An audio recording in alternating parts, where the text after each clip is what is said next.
नाली का गंदा पानी पीकर अपनी प्यास बुझाता हो। ऐसे दूल्हे से शादी कराऊंगा इस दुल्हन की जिसके कपड़ों में धागे कम हो और छेद ज्यादा, शरीर से इतनी बदबू आए कि पंडित को अपनी नाक बंद करके मंत्र पढ़ने पड़े। कुल मिला के इस शिप्रा के लिए दूल्हा नहीं सुअर चाहिए। और फिर जब शिप्रा नाम की उस दुल्हन की जबरदस्ती ऐसे ही एक भिखारी से शादी की जाने लगी, तब मैं इस भिखारी से कभी शादी नहीं करूंगी। छोड़ो मेरा हाथ। दुल्हन के लाल जोड़े में सजी शिप्रा की आवाज पूरे पंडाल में गूंज उठी, लेकिन उसकी ये हिम्मत ज्यादा देर तक टिक नहीं पाई। अगले ही पल मुख्तार नाम के उस खतरनाक गुंडे ने उसके छोटे भाई राहुल की कनपटी पर बंदूक तान दी। नहीं नहीं, मेरे भाई को छोड़ दो। तुम्हारी दुश्मनी मुझसे है ना, तो मेरी जान ले लो। मुख्तार के होठों पर एक खतरनाक मुस्कान फैल गई। उसकी आंखों में नफरत और बदले की आग साफ दिखाई दे रही थी। अगर तुमने मेरे भाई का रिश्ता ठुकराया ना होता तो आज तुम इस शहर की रानी होती, लेकिन नहीं, तुम्हारे नसीब में तो एक भिखारी की बीवी बनना ही लिखा है। ये सुनते ही शिप्रा के पिता राजदीप राय, जो अब तक अपनी बेटी की बेबसी देख रहे थे, अचानक टूट गए। वो कांपते हुए कदमों से मुख्तार के पास आए और सबके सामने हाथ जोड़कर उसके पैरों में गिर पड़े। प्लीज मुझे माफ कर दो, मुझसे गलती हो गई। मैं इस भरी महफिल में तुमसे माफी मांगता हूँ। मेरी बेटी की जिंदगी बर्बाद मत करो प्लीज। दरअसल कुछ महीनों पहले जब मुख्तार के भाई ने शिप्रा से शादी का प्रस्ताव रखा था, तो शिप्रा ने साफ मना कर दिया था। इस पर उसके भाई ने शिप्रा के साथ छेड़खानी कर ली और शिप्रा ने उसे जेल भिजवा दिया। इसी बात का बदला लेने के लिए कुछ देर पहले मुख्तार ने अपनी चाल चल दी थी। जब विहान अपनी बारात लेकर शिप्रा के घर की ओर बढ़ रहा था, तभी अचानक मुख्तार ने वो बारात रुकवा दी। ये शादी नहीं होगी। ये सुनते ही वहाँ सन्नाटा छा गया। भाई ये क्या कह रहे हो आप?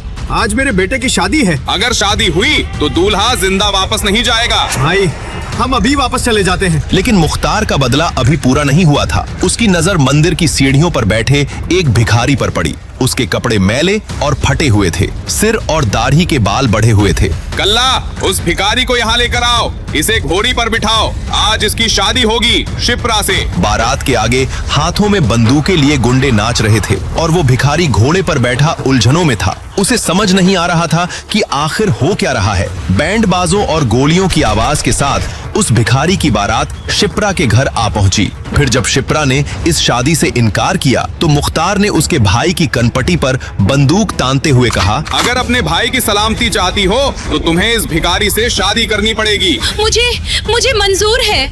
अपनी हाँ सुनकर मुख्तार के चेहरे पर एक वहशी मुस्कान आ गई। वैसे तेरा दूल्हा कभी तुझे कुछ नहीं कहेगा, गूंगा जो है। शिप्रा की नजर उस भिखारी पर पड़ी। लोगों की नजर तो उसके गंदे कपड़े और गंदे हुलिये पर थी, लेकिन शिप्रा की नजर ने उसकी मासूम आंखों को देखा। आज वो बेचारा गुंडों में फंस गया था। अरे ओ कल्ला, दूल्हे को तो ले आ, दुल्हन उसे देखने के लिए तड़प रही है। चल मुन्ना, आज तो शादी है तेरी। देख कितनी खूबसूरत दुल्हन है, तेरे तो मजे है। कल्ला ने उस भिखारी की बाह पकड़ी और स्टेज की तरफ खींचने लगा, पर उस भिखारी ने झटके से उससे अपनी बाह छुड़ा ली। अबे गधे, मैं तेरी किस्मत बदलने जा रहा हूँ और तू कीचड़ में ही रहना चाहता है। चल आगे बढ़। जब उस भिखारी ने मुख्तार की भी बात नहीं मानी, तो उसने न आव देखा न ताव और उसके गाल पर 3-4 थप्पड़ जमा दिए। भिखारी के मुंह से खून निकलने लगा। गूंगा होने की वजह से वो चिल्ला भी नहीं पा रहा था। पंडाल में मौजूद लोगों को उस भिखारी पर दया आने लगी। शिप्रा की आंखों में भी उस गूंगे भिखारी के लिए दया उमड़ आई। लगता है इसको भी इस लड़की पर दया आ रही है, इसीलिए इस लड़की की खातिर ये मार सहने को भी तैयार है। तो फिर अब क्या करे बॉस? ऐसे कैसे चलेगा?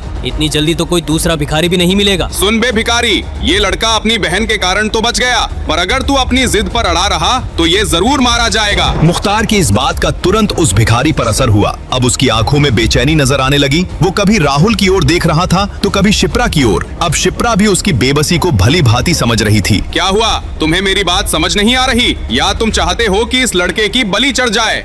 इतना बोलकर मुख्तार ने अपने चाकू की धार फिर से राहुल के गले पर सटा दी। उसका इतना करना था कि भिखारी स्टेज की तरफ खुद बढ़ गया। अरे वो पंडित, शुरू हो जा। पंडित जी ने डरते डरते मंत्र पढ़े, फेरे हुए और उनकी शादी पूरी हो गई। शिप्रा ने अपनी शादी को लेकर न जाने क्या क्या सपने देखे थे, पर आज वो इतनी मजबूर थी कि उसे एक भिखारी से शादी करनी पड़ रही थी। शादी के लिए आए सभी इज्जतदार लोगों के बीच शिप्रा और उसके परिवार की इज्जत तार तार हो चुकी थी। बधाई हो बलवंत राय, आज तुम्हारी मेरी पोती ने तुम्हारा मान बढ़ा दिया। मुख्तार ने राहुल को छोड़ दिया और वहाँ से बाहर जाने को मुड़ा, पर फिर कुछ याद आते ही शिप्रा के पास गया। देखा मुझसे पंगे लेने का अंजाम, आज इस भिखारी की पत्नी बनी हुई हो। हैप्पी मैरिज लाइफ, जमकर सुहागरात मनाना। इसके बाद मुख्तार हंसता हुआ वहाँ से चला गया। जैसे ही मुख्तार अपनी गैंग के साथ यहाँ से निकला, शिप्रा अपनी जगह पर ही बेहोश होकर गिर पड़ी। क्या हुआ मेरी बच्ची को?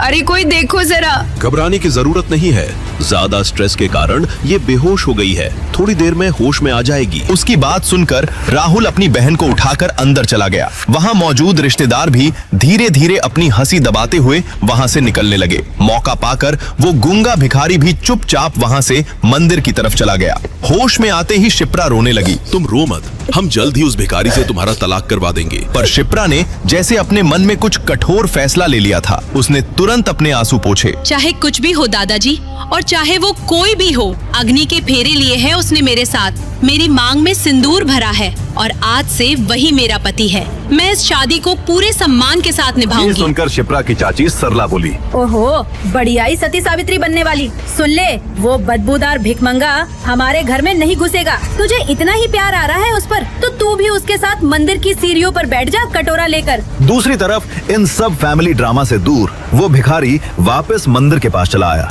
और कटोरा लेकर वापस बैठ गया, वैसे ही चुपचाप। कोई नहीं कह सकता था अभी अभी उसके साथ इतनी बड़ी घटना हुई है। अगले ही दिन शिप्रा और उसका परिवार मंदिर में पूजा करने पहुंचा। उन लोगों को देखते ही वो भिखारी एक पेड़ की आड़ में छुप गया।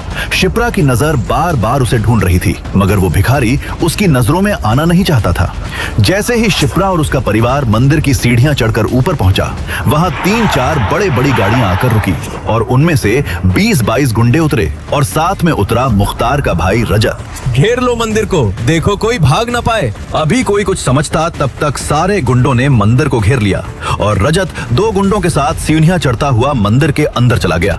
शिप्रा आंखें बंद करके मंदिर की परिक्रमा कर रही थी। अचानक उसे महसूस हुआ कोई उसके सामने आकर खड़ा हो गया है। उसने आंखें खोली तो सामने खड़े शख्स को देखकर उसके पसीने छूट गए। तुम? अब क्या चाहिए तुम्हें? तुम्हारे भाई मुख्तार ने मेरी लाइफ का मजाक तो बना ही दिया है। सुना है तेरी शादी किसी भिखमंगे से करा दी भैया ने, मगर मैं इस शादी को नहीं मानता। अभी इसी मंदिर में तुझसे शादी करूंगा और आज रात ही मनाएंगे हनीमून। शिप्रा के पूरे शरीर में बिजली की सिहरन दौड़ गई। वो वहाँ से भागी अपने परिवार की तरफ। रजत भी उसके पीछे पीछे भगा और उसका हाथ पकड़ लिया। मंदिर में मुख्तार के भाई को देखकर सबकी घिघी बांध गई थी। किसी की हिम्मत नहीं थी कि वो आगे आकर उसे रोके। शिप्रा पूरी ताकत लगाकर भी अपना हाथ उसकी पकड़ से नहीं छुड़ा पा रही थी। तेरा हाथ उस दिन मेरे गाल पर पड़ा था ना, ऊपर वाले की कसम, इस मक्खन जैसे मुलायम हाथ को पकड़ने की कसम खा ली थी मैंने मेरी। मगर अभी वो अपनी बात पूरी कर पाता, तभी उसकी दर्द से चीखने की आवाज से पूरा मंदिर गूंज उठा। शिप्रा ने उस गुंडे रजत के हाथ पर इतनी जोर से काटा था कि खून निकल आया था। रजत की पकड़ ढीली पड़ गई थी। होते ही शिप्रा ने उसे धक्का दिया और वहां से सीढ़ियों की तरफ भागी। रजत का गुस्सा अब 7वें आसमान पर था। मुझे काटती है हरामजादी, बहुत हुआ प्यार व्यार से बात, अब देख मैं क्या करता हूँ। ऐसा बोलकर रजत शिप्रा के पीछे हॉकी स्टिक लेकर दौड़ा। शिप्रा बेसुध होकर भाग रही थी और इसी तेजी में सीढ़ियों के पास ही उसका पैर दुपट्टे में फंसा और वो वहीं लड़खड़ा कर गिर पड़ी।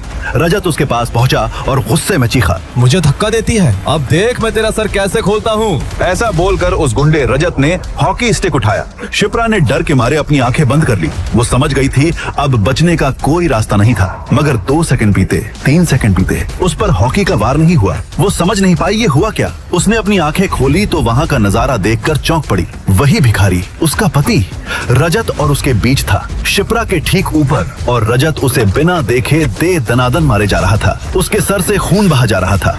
अचानक रजत का भी ध्यान इस बात पर गया। उसने उस भिखारी को देखा तो हॉकी मारना बंद करके कहा, अच्छा पति परमेश्वर जी, ये अच्छा है, अब ये विधवा होगी और फिर मैं इसके साथ सुहागरात मनाऊंगा। विधवा विवाह तो अच्छी बात है ना, समाज सेवा कर रहा हूँ मैं। मगर खून से लथपथ उस भिखारी ने तभी अचानक एक छलांग लगाई और रजत को ऐसा धक्का दिया कि वो सीढ़ियों से गिरता हुआ नीचे गिर पड़ा। उसके शरीर से जगह जगह से खून बहने लगा।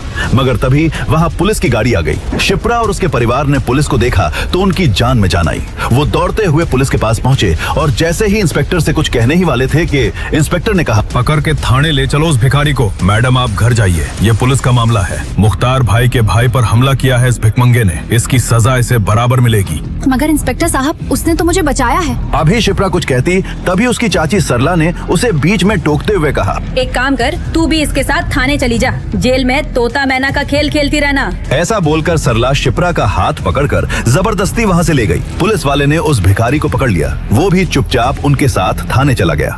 थाने पहुंचकर इंस्पेक्टर ने उस भिखारी को उल्टा लटका दिया और बेल्ट से मारने लगा। साले, मुख्तार भाई से पंगा लेता है, तेरी चमड़ी उधेड़ दूंगा। मगर भिखारी अब भी चुपचाप मार खा रहा था। उसकी पीठ से खून बह रहा था, लेकिन उसने एक आह तक नहीं भरी। इंस्पेक्टर ने जैसे ही फिर से बेल्ट उठाई, थाने का दरवाजा धड़ाम से खुला। अगर अपनी नौकरी प्यारी है तो रुक जाओ इंस्पेक्टर। तुम जानते हो तुम किसे पकड़ लाए हो? हम सब की वर्दी उतरवाओगे तुम। आगे की कहानी जानने के लिए देखें अगला एपिसोड सिर्फ पॉकेट एफएम के YouTube चैनल पर, और बेगर हस्बैंड के सारे एपिसोड्स को सुनने के लिए डिस्क्रिप्शन में दी लिंक से डाउनलोड करें पॉकेट एफएम ऐप।